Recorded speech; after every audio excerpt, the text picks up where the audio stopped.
Hello বন্ধুরা, career space YouTube চ্যানেলে আপনাদের সকলকে স্বাগত জানাই। আশা করি আপনারা সবাই ভালো আছেন। আজকে এই মুহূর্তে শিক্ষক নিয়োগ সংক্রান্ত যে সবচেয়ে গুরুত্বপূর্ণ আপডেট উঠে এসেছে, বিস্তারিত সেই সম্পর্কে আলোচনা করব।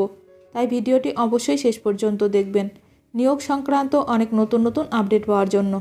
বন্ধুরা, শিক্ষা সংক্রান্ত ও চাকরি সংক্রান্ত সমস্ত রকমের লেটেস্ট আপডেট আপনারা এই চ্যানেলে পাবেন। তাই চ্যানেলটি এখনই সাবস্ক্রাইব করে রাখবেন এবং পাশে থাকা বেল আইকনটিকে অবশ্যই প্রেস করে রাখবেন পরবর্তী সমস্ত রকম লেটেস্ট আপডেটগুলো সবার আগে পাওয়ার জন্য। তবে কি এখন নতুন নিয়োগের বিজ্ঞপ্তি প্রকাশ করা যাবে না? সমস্যা বাড়বে চাকরি প্রার্থীদের। প্রায় 5 লক্ষ ওবিসি শংসাপত্র বাতিল করেছে কলকাতা হাইকোর্ট। এই নিয়ে সুপ্রিম কোর্টে যাচ্ছে রাজ্য।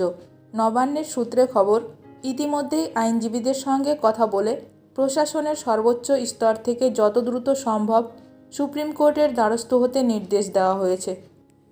তবে যতদিন পর্যন্ত এর মীমাংসা না হচ্ছে ততদিন পর্যন্ত নিয়োগ থেকে নতুন বৃত্তি প্রায় সব ক্ষেত্রেই সমস্যা তৈরি হলো বলে মনে করছেন অভিজ্ঞ মহল। আদালতের রায়ে চাকরিরতদের সমস্যা না হলেও চাকরি প্রার্থীরা মুশকিলে পড়তে পারেন। রাজ্যে যে কোনো সরকারি নিয়োগের ক্ষেত্রে 100 পয়েন্ট রোস্টার মেনে চলতে হয়। মোট শূন্যপদের নিরিখে সাধারণ, তপশিলি জাতি, তপশিলি জনজাতি বা ওবিসি সংরক্ষণ অনুযায়ী কার জন্য কটি পদ থাকবে তা স্থির হয়। এখন ওবিসি শংসাপত্র নিয়ে সমস্যা দেখা দেওয়ায় তাদের বাদ দিয়ে এমন রোস্টার তৈরি সম্ভব নয় বলেই মনে করা হচ্ছে। ফলে নিয়োগের বিজ্ঞপ্তি প্রকাশ করাও যাবে না।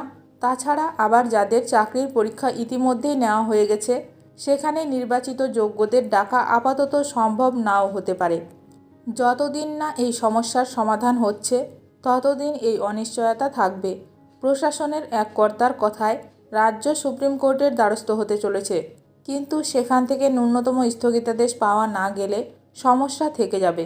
এর আগে রাজ্যের মুখ্যমন্ত্রী মমতা বন্দ্যোপাধ্যায় ওবিসি শংসাপত্র বাতিল নিয়েও তীব্র প্রতিক্রিয়া দিয়েছেন। তিনি বলেছেন, বিজেপির নির্দেশেই এমন রায় দেওয়া হয়েছে। এখন দেখার বিষয়টি শেষ পর্যন্ত কিভাবে সমাধান হয়। ভিডিওটি ভালো লাগলে অবশ্যই লাইক করবেন। আজকের ভিডিওটি এখানেই শেষ করলাম। নতুন কোনো আপডেট নিয়ে দেখা হবে নেক্সট ভিডিওতে।